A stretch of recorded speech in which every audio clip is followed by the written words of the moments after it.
untuk semua proses yang kami telah lewati bersama dengan Tuhan. Kalau hari ini kami ada, memang Engkau telah bangkit. Engkau yang membebaskan kami, Engkau yang menolong kami. Kalau kami hari ini bersuka cita oleh karena Tuhan. Kalau keluarga kami dipulihkan oleh karena Tuhan.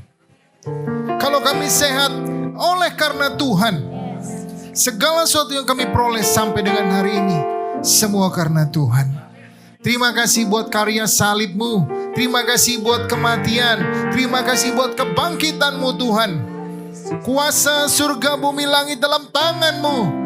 Dan kami berjalan bersama dengan Raja di atas segala raja. Terima kasih untuk hari ini. Kami boleh bangun pagi, beribadah, mengucap syukur untuk semua kebaikan-Mu. Tolong kami dengan firman-Mu, agar kami terus bersama-sama dengan Tuhan. Dengan ucapan syukur kami lewati kehidupan kami. Dan kami melewatinya dengan kemenangan yang Tuhan telah berikan. Terima kasih Tuhan Yesus, Engkau baik. Tolong kami hari ini, urapi hamba-Mu dan kami semua. Di dalam nama Tuhan Yesus kami berdoa. Haleluya. Amin. Silakan duduk Bapak yang terkasih. Shalom.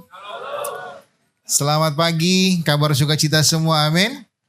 Pagi yang luar biasa, kita bisa beribadah. Dan apa yang disampaikan oleh Bapak Gembala Senior kita, Bapak Pendeta Dr. Timotius Arifin tadi jelas bahwa kematian Tuhan, lalu kebangkitannya dan juga kenaikannya membuat kita semua bisa bersuka cita. Setiap dari kita pernah mengalami pergumulan, persoalan. Tapi Tuhan tolong kita. Mungkin masih ada yang sedang mengalaminya. Percayalah karena saudara-saudara yang lain pernah mengalami dan ditolong oleh Tuhan. Amin. Sehingga kita semua bisa menikmati karya yang hebat dari Tuhan. Nah, pagi ini kita belajar di dalam tema bulan kita Practicing Humility, yang melatih kerendahan hati. Tapi kita perlu tahu apa yang Tuhan mau dalam hidup kita. Kalau Tuhan sudah bangkit, lalu dia duduk di sebelah kanan Allah Bapa, ada kerinduan Tuhan bagi kita semua umatnya yang kita harus persiapkan sampai kita kembali kepada Tuhan. Atau sampai pemerintahannya nanti yang betul-betul dinyatakan di bumi ini. Kita memerintah bersama dengan Tuhan. Di mana ada catatan dari firman Tuhan, naik 3,5 kali 3,5 masa itu, dan kita naik dalam pernikahan anak domba, kita turun memerintah bersama dengan Tuhan. 1000 tahun lamanya nanti iblis akan diikat dan kita akan memerintah bersama dengan Tuhan. Itulah janji yang ada di firman Tuhan. Tapi sebelum sampai di sana ada kehendak Tuhan, ada kerinduan Tuhan yang juga kita harus kerjakan di bumi, mempersiapkan hari-hari kita. Apa yang Tuhan mau dalam hidup kita? Practicing humility atau melatih kerendahan hati itu bukan hal yang mudah sebenarnya. Tapi Tuhan mau kita melakukannya. Karena sifat dasar manusia yang ego. Bilang kanan kirinya, sifat dasar kita itu ego sebenarnya. Karena Tuhan Yesus saya jadi baik. Karena Tuhan Yesus saya jadi murah hati. Karena Tuhan Yesus saya tidak menipu lagi. Karena Tuhan Yesus saya berubah. Sifat dasar manusia egonya tinggi banget. Karena selalu untuk dirinya. Tapi waktu bersama dengan Tuhan kita belajar. Tuhan turun ke dunia. Dia harus tersalib, menerima hukuman, kematian dan kebangkitan untuk saudara dan saya tetap hidup. Jadi hidupnya bukan untuk dirinya tapi untuk saudara dan saya. Betapa kita harus bersyukur kepada Tuhan. Kalau kita melihat proses kematian Tuhan itu luar biasa. Ini karena masih hangat. Kita baru melewati fase Jumat Agung dan Paskah. Kita memperingati bagaimana Yesus tersalib dan mati. Dan bagaimana Yesus bangkit. Dan 10 hari kemudian setelah kenaikannya, maka Roh Kudus dicurahkan. Tujuannya cuma satu, agar manusia mampu melakukan apa yang Tuhan kehendaki dalam hidupnya. Sesuai dengan kehendak Tuhan. Tanpa Roh Kudus kita nggak bisa. Dulu saya penakut, dulu saya fatherless, khawatir, nggak berani, minder. Itulah pribadinya yang pernah saya alami dulu. Setelah Yesus dan Roh Kudusnya itu ada di hati dan mengubahkan hidup saya, perubahan besar terjadi. Bisa berbicara di depan orang banyak. Dulu boro-boro, nggak berani saudara. Tidak berani. Tapi kenapa bisa berubah ya? Cuma karena Tuhan, karena kebaikan Tuhan. Para suami yang tidak bisa berubah di rumah, sukanya marah-marah, di sini sih nggak ada ya. Suka marah-marah, lalu hidupnya itu pokoknya semau gua mau pulang malam, pulang pagi, pokoknya itu kan suami, urusan saya ngatur semuanya. Kalau di sini sih nggak ada. Ketemu Tuhan dan Roh Kudusnya, maka perubahan terjadi. Pulangnya lebih awal, bersama dengan istri dan anak-anak, berdampingan. Wah, senang sekali, sukacita, damai sejahtera. Amin. Ada yang merindukan hal itu? Kalau angkat tangan, nah satu, ada lagi? Gak apa-apa, kita saling. Karena dulu keluarga kami di Jakarta gak begitu. Kerinduan untuk sukacita itu gak bisa. Yang ada ribut aja di rumah. Padahal kita tahu ada Tuhan Yesus, tapi belum berubah hidupnya. Kalau ada yang jujur angkat tangan rindu, saya bersyukur dan pasti Tuhan akan jawab, Bapak. Tuhan akan jawab. Karena memang bersama-sama itu gak mudah, satu keluarga itu ada hal yang pernah kita alami, kakak adik berantem, bapak ibu berantem, anak orang tua berantem, menantu sama anak berantem, menantu sama orang tua, lalu satu keluarga ikatan, bisa saja ada selisih paham. Padahal setiap manusia di hatinya punya kerinduan untuk berdamai. Tapi kenapa egonya yang terus ada? Satu, jawabannya adalah Yesus Kristus Tuhan. Bersama dengan Dia dan Roh Kudusnya dicurahkan, maka kita peroleh hidup damai. Nah, untuk melatih kerendahan hati, kita baca dulu ayatnya ya. Dalam surat 1 Petrus 5 ayat 5, ini yang bulan ini pasti sudah sering baca ya. Supaya mantap betul. Demikian jugalah kamu, hai orang-orang muda. Tunduklah kepada orang-orang yang tua. Dan kamu semua nih, rendahkanlah dirimu seorang terhadap yang lain. Sebab Allah menentang orang yang congkak, tapi mengasihi orang yang rendah hati. Mau dikasih Allah gak? Kalau mau berarti kita harus saling. Saling apa itu? Saling menghargai satu dengan yang lain. Nanti kita belajar tentang saling dan saling.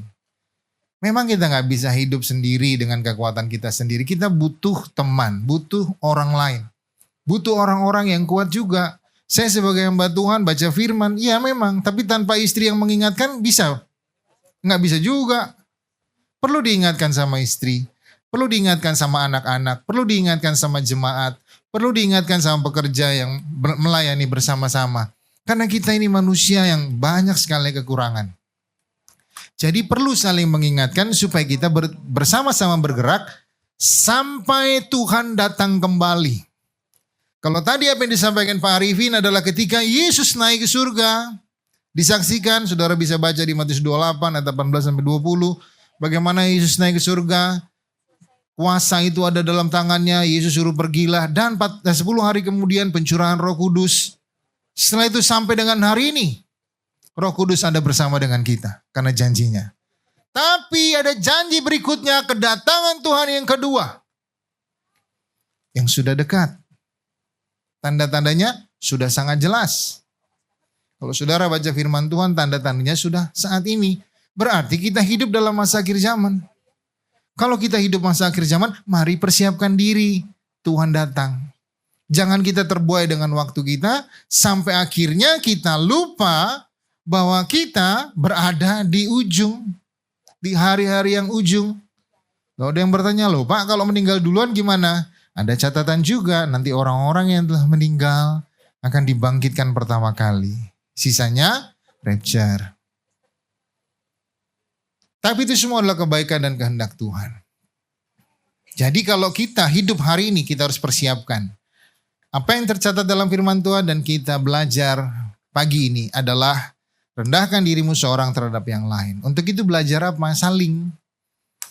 Saling mengasihi. Wah udah sering dengar Pak. Iya, cuma prakteknya kok gagal. Sering dengar kata mengasihi, iya, tapi kapan dipraktekkan? Sudah tahu firmannya? Sudah. Cuma kapan prakteknya itu? Nah kita baca ya. Aku memberikan perintah baru kepada kamu supaya kamu saling mengasihi. Sama seperti aku telah mengasihi kamu, demikian pula kamu harus saling mengasihi. Dengan demikian semua orang akan tahu bahwa kamu adalah murid-muridku, yaitu jikalau kamu saling mengasihi. Coba jujur, mengasihi istri enggak? Bapak-bapak, mengasihi ya? Jawabannya pelan sekali. Apa ada istrinya di sampingnya? Bang, nggak berani ya? Mengasihi semalam aja, ngapain semalam? Wow. Bapak-bapak mengasihi istrinya? Iya, harus mengasihi istri. Istri menghormati suaminya? Wah, yang jawab sini, yang sini nggak berani jawab nih. Curiga saya. Saya curiga nih. Semalam baru bentak-bentak suaminya. Kita semua harus belajar saling merendahkan hati satu sama lain. Menciptakan surga. Selama kita menunggu kedatangan Tuhan yang kedua, kita harus belajar saling mengasihi. Tetapi kan kita ini sering diuji dalam hari lepas hari. Waktu kita lelah, waktu kita capek, bisa saja perkataan kita itu menimbulkan sakit hati kepada pasangan kita, kepada anak kita, kepada jemaat, kepada teman sepelayanan, terhadap teman atau sesama jemaat. Bisa saja saling mengasihi. Teman di komsel, waktu kita lelah, waktu kita capek, jawaban kita kadang waktu menjawab itu melukai teman. Bisa saja nggak? Bisa saja terjadi. Tapi di sini letaknya bahwa kita harus mengerti bahwa setiap kita punya kelemahan satu dengan yang lain. Untuk itu kita harus belajar mengasihi. Inilah proses yang Tuhan mau. Hati kita dimurnikan oleh firman Tuhan. Belajar untuk mengasihi satu dengan yang lain. Kalau ada suaminya salah dalam hal tidak mengasihi istri, mungkin membentak atau melakukan hal yang salah, ibu-ibu bagaimana? Jadi ibu yang mengingatkan atau menjadi pang 7, pang 8, pang 9. Lebih galak dari suaminya. Enggak ya, justru kita saling mengingatkan. Kalau istrinya lagi marah-marah, suami gimana? Mengingatkan. Nah loh, Pak kok gak enak sih bahasnya pagi ini Pak. Tapi ini yang kita dapati hari lepas hari. Ketika waktunya mepet, waktunya sudah sempit, harus ada kerjaan, harus ada target, harus ada yang disiapkan, tensi kita mulai naik. Waktu anak mau sekolah, waktu anak mau berangkat, tensi kita mulai naik. Jadi korban anak, jadi korban istri. Atau istri mengorbankan suaminya, mengorbankan anaknya. Bahkan mengorbankan tetangganya. Karena pagi-pagi sudah teriak tetangganya keganggu.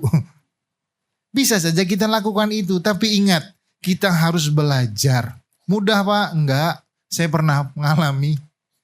Sudah mau kerja, sudah ditunggu, udah harus masuk kerja, masih lagi anak. Sudah diantar anaknya sampai sekolah. Telepon lagi ketinggalan bukunya. Aduh mesti balik lagi. Marah-marah lah kita di situ. Siapa yang pernah ngalami? Yang punya anak? Oh senyum-senyum. Itu. Ya kita semua pernah mengalami yang punya anak ya. Masalahnya kita bisa ribut sama istri. Tapi ini loh yang terjadi. Cuma gara-gara anak. Sudah dimasakin gak mau dimakan. Ibu langsung tensinya itu 3.000. Nggak ada lagi 120, nggak ada 3.000 langsung ya. Langsung rudal dihantam semuanya. Pintu dimarahin, sapu dimarahin. Wah tensinya sudah nggak tahu apa capek-capek sudah bangun pagi sudah dimasakin nggak dimakan. Marah. Siapa yang pernah mengalaminya? Puji Tuhan. Nggak ada yang angkat tangan tapi senyum-senyum. Saya paham lah maksudnya. Inilah proses saling mengasihi itu. Begini dalam hari lepas hari. Kita diajar sama Tuhan. Untuk bisa menjaga hati kita. Tapi kenyataannya toh kita masih melanggar. Untuk itu satu sama lain harus memahami bahwa kita harus saling mengasihi. Pahamilah keadaan kita. Daging, cuma jangan sering-sering ya. Nanti kalau gini Pak Pendeta bilang Pak, hargai loh kalau lagi saya marah-marah. Enggak. Maksudnya kita memang terkadang melakukan. Suami menghargai istri dan istri menghormati suaminya. Kita harus saling mengingatkan satu dengan yang lain bahwa proses saling mengasihi masih berjalan sampai kedatangan Tuhan yang kedua atau kita dipanggil pulang. Masih berjalan karena itu perintah. Dengan begitu kamu adalah murid-muridku jika kamu saling mengasihi. Wow. Sama seperti Tuhan Yesus kasih contoh. Bapa ampunilah mereka. Mereka gak ngerti. Jadi kuncinya adalah yang mengerti melakukan. Yang tidak mengerti dikasih tahu supaya mengerti.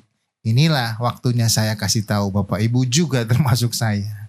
Ayo kita saling mengasihi Tuhan. Amin. Mengasihi Tuhan, mengasihi sesama. Yang kedua, proses melatih dalam kerendahan hati itu saling mengampuni. Wah Pak kok masuknya ke sini terus ya? Berat ini Pak. Tapi ini loh yang Tuhan mau. Mari kita baca di Matius 6 ayat 9 sampai 12. Karena itu berdoalah demikian, Bapa kami di surga, dikuduskanlah namamu. Ini kan Tuhan ajarkan.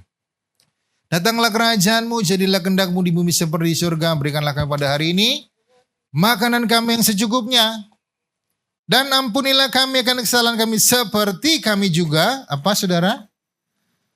Yang keras, mengampuni orang yang bersalah kepada kami. Sudah dilakukan? Puji Tuhan Pak, belum. Mengampuni enggak gampang. Tapi Tuhan mau kita untuk saling mengampuni. Kan tadi temanya adalah melatih kerendahan hati. Ya, saling mengasihi aja. Dalam proses yang kita hadapi. Saling mengampuni. Memang tidak mudah, tapi itulah proses kita melatih sampai Tuhan datang. Sehingga waktu Tuhan datang atau kita nanti dipanggil, kita punya nilai-nilai yang Tuhan telah berikan dalam hidup kita melalui Roh-Nya yang kudus. Buah-buah roh itu muncul dalam hidup kita. Kita bisa mengasihi satu dengan yang lain. Masa sama hewan aja bisa cinta banget sama manusia? Enggak. Masa sama benda aja kita bisa cinta banget sama manusia? Enggak. Padahal kita diminta oleh Tuhan, kasihlah sesama manusia seperti dirimu sendiri. Saling mengampuni, Tuhan juga mengajarkan 70 kali 70 kali. Waduh, Tuhan gak bisa nih kalau begini. Saya dijelekkan terus, saya dirugikan terus, gak bisa. Tapi kan Tuhan mau hati kita untuk menjadi seperti Dia. Ada lagunya, ku mau sepertimu Yesus, disempurnakan selalu dalam. Terus? Nah, puji Tuhan. Setiap jalan langkah hidup saudara mempermuliakan Tuhan dengan cara apa? Saling mengasihi, saling mengampuni. Kita belajar dari rumah. Kalau itu sudah berhasil, maka ke tetangga. Sudah berhasil ke teman kantor. Sudah berhasil di gereja. Waktu kita lakukan itu orang lihat saudara berbeda karena ada terang Tuhan. Waktu orang lain lihat, ini kok berbeda ya, disakiti terus mengampuni saja. Mereka lihat Kristus dalam hidup kita. Dan pada akhirnya mereka akan datang kepada Kristus. Karena Tuhan yang mengubahkan hidup saudara dan saya. Ada seorang yang melakukan tindakan kriminal. Dilayani sama tim kita yang dari pelayanan penjara. Dulunya melakukan banyak tindakan hal yang tidak baik. Dilayani di dalam penjara. Pada akhirnya mengambil satu keputusan untuk dibaptis. Setelah dibaptis hidupnya berubah. Bukan hanya itu, tim kita juga bergerak ke rumahnya.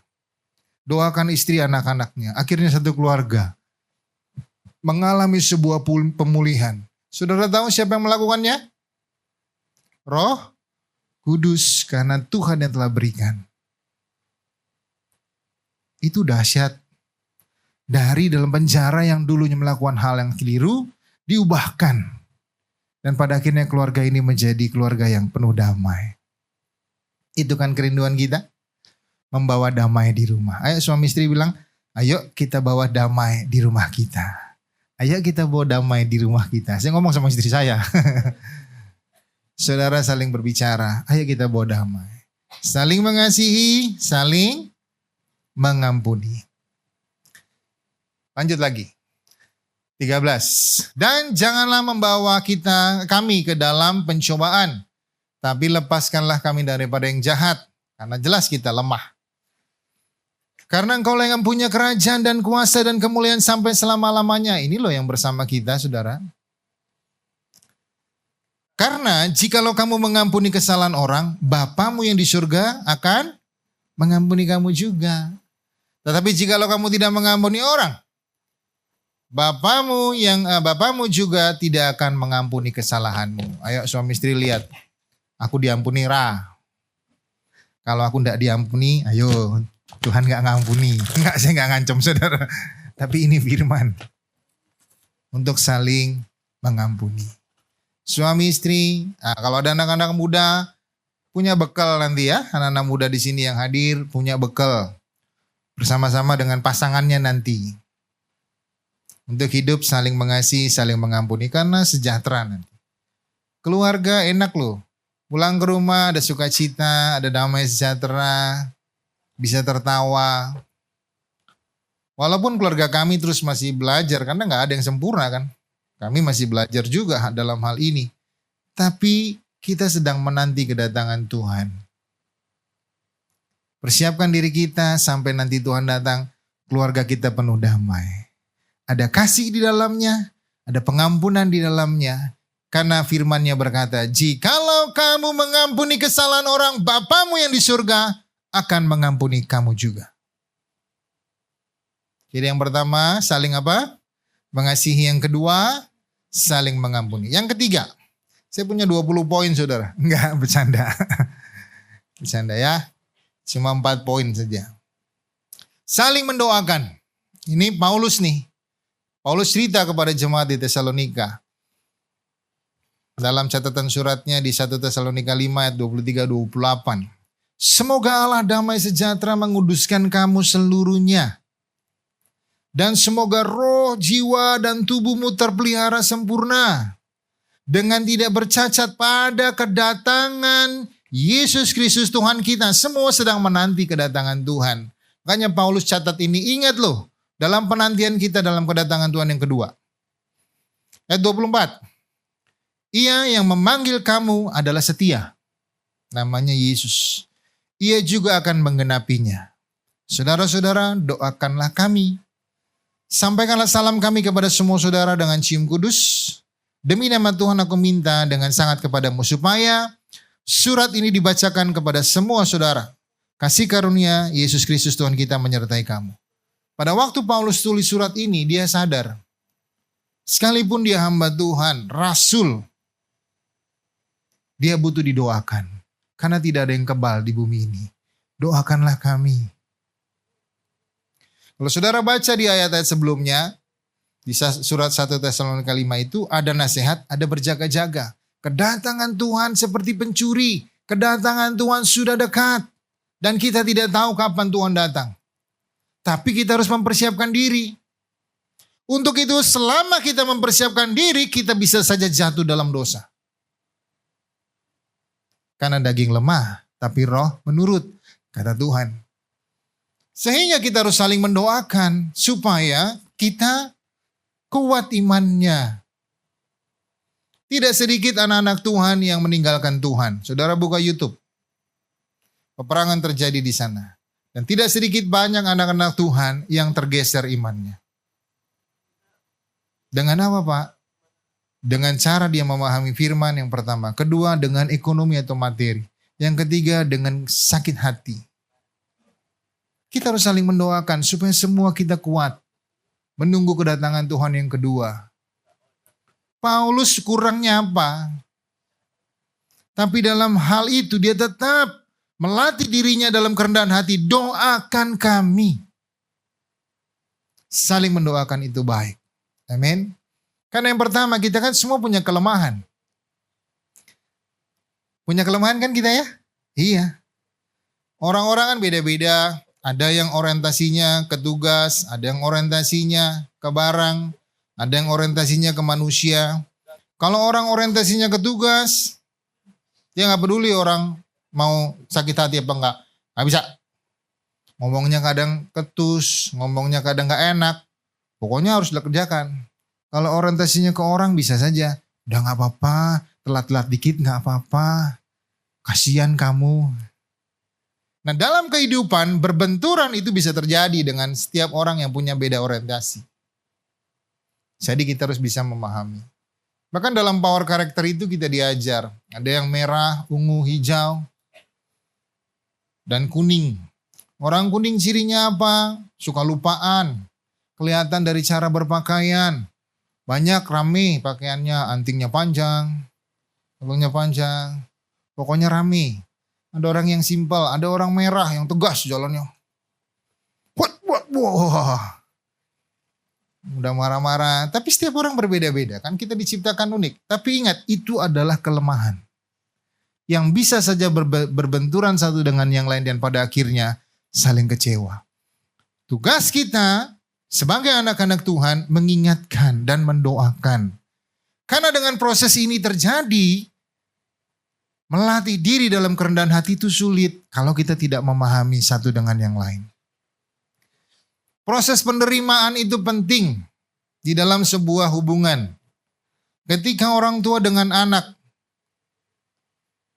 selalu dimarahi atau terbalik orang tua yang suka terus dimarahi. Tanpa memahami, tanpa penerimaan, tanpa melihat kenapa sampai dia melakukan itu. Kita cuma bisa menghakimi. Maka saya percaya bisa saja terjadi keguguran iman di situ. Orang Kristen kok gini. Seorang owner atau yang punya perusahaan galak sekali sama karyawannya, tidak mencerminkan kasih Kristus, tidak mencerminkan kepemimpinan seperti Kristus, tidak ada kerendahan hati.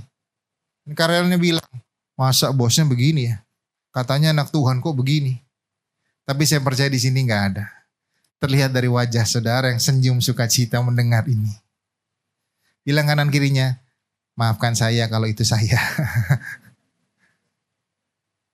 Kan kita harus mencerminkan, makanya perlu mendoakan. Kenapa saling mendoakan? Karena kita lemah. Yesus bilang, roh memang menurut, tapi daging lemah. Bisa saja kita jatuh di sana. Kenapa proses saling mendoakan penting? Nunggu kedatangan Tuhan, iblis gak diam.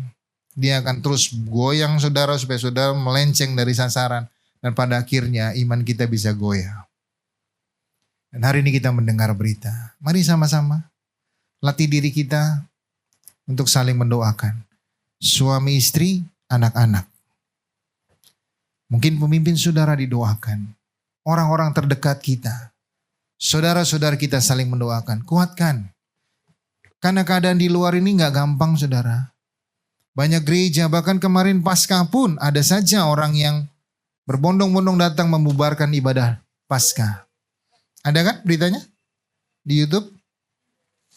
Bagaimana imannya? Apakah ada orang atau saudara kita berkata, Tuhan katanya engkau pembela, katanya engkau ada, kenapa kami begini? Bisa saja ada yang seperti itu. Untuk itulah kita saling mendoakan. Kalau kita di tempat ini aman-aman saja, baik-baik saja, menikmati ruangan yang ber-AC. Tapi sebagian saudara-saudara kita di luar, mereka beribadah gak nyaman. Mereka beribadah susah. Ada yang harus jalan, melewati hutan dan sebagainya. Tapi mereka berjuang bersama-sama dengan kita menunggu kedatangan Tuhan yang kedua. Sama.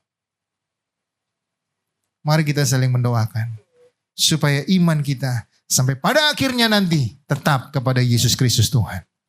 Amin. Yang terakhir, saling menasehati.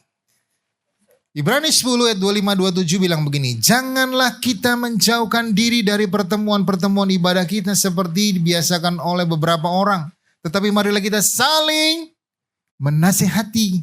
Ya hari ini saudara dapat nasihat dari saya melalui firman. Dan semakin giat melakukan menjelang hari Tuhan yang mendekat. Kita ada di akhir zaman saudara. Sebab jika kita sengaja berbuat dosa, sesudah memperoleh pengetahuan tentang kebenaran, maka tidak ada lagi korban untuk menghapus dosa itu. Tetapi yang ada ialah kematian yang mengerikan akan penghakiman dan api yang dahsyat yang akan menghanguskan semua orang durhaka. Penting gak saling menasehati? Penting. Jangan sampai kita menjadi bagian yang 27 ini. Tetapi yang ada ialah kematian yang mengerikan akan penghakiman dan api yang dahsyat. Kita harus saling mengingatkan loh. dan saling menasihati. Bilang sama temannya kalau sudah gak pernah ibadah. Ibadah kamu. Ngapain di rumah? Dengerin apa di rumah? Nonton apa di rumah? Nonton scroll Pak, tahu ya scroll ya. Gak habis-habis di scroll 24 jam, 3 hari, itu gak habis-habis tuh. Terus ada. Tapi kalau kita beribadah seperti saudara hari ini, saudara mendengar berita, mendengar nasihat, mendengar firman Tuhan yang selalu mengingatkan kita bahwa kedatangan Tuhan sudah sangat dekat. Dikatakan tadi dalam firman, jangan kita menjauhkan diri dari pertemuan-pertemuan ibadah kita seperti dibiasakan beberapa orang. Saya percaya bukan saudara ya. Tetapi marilah kita saling menasihati dan semakin giat melakukannya menjelang hari Tuhan yang sudah mendekat. Amin. Mari kita lakukan. Bagaimana melatih kerendahan hati, saling mengasihi, terus saling mengampuni, saling mendoakan, saling menasihati. Akhirnya kita terus melatih diri kita dalam kerendahan hati sampai Tuhan datang kedua kali. Atau kalau kita sudah lebih dulu dipanggil Tuhan, tetap kita punya nilai yang kita telah warnai di bumi ini bersama dengan Roh Kudus. Tuhan Yesus memberkati. Mari kita berdoa. Bapa, kami bersyukur untuk hari ini. Kasih Tuhan yang luar biasa membuat kami semua bersuka cita. Karena kematian-Mu di kayu salib, kebangkitan-Mu, dan janji-Mu memberikan Roh-Nya yang kudus yang ada bersama dengan kami hari ini. Memampukan kami untuk saling mengasihi. Memampukan kami untuk saling mengampuni. Memampukan kami untuk saling mendoakan. Dan memampukan kami untuk saling menasihati menjelang hari Tuhan yang sudah dekat. Hamba berdoa agar setiap kami yang hadir hari ini, bahkan yang ada di online, mempersiapkan diri sampai dengan Tuhan datang. Karena kami terbatas, kami tidak mampu. Kami butuh satu dengan yang lain untuk saling mengingatkan. Sehingga kami semua berjalan dalam pertumbuhan iman yang sama. Menuju apa yang Kau kehendaki dalam hidup kami Tuhan. Biarlah rencana-Mu terjadi. Dan kami semua yang hadir pulang dengan kemenangan bersama dengan Tuhan. Terima kasih Tuhan Yesus.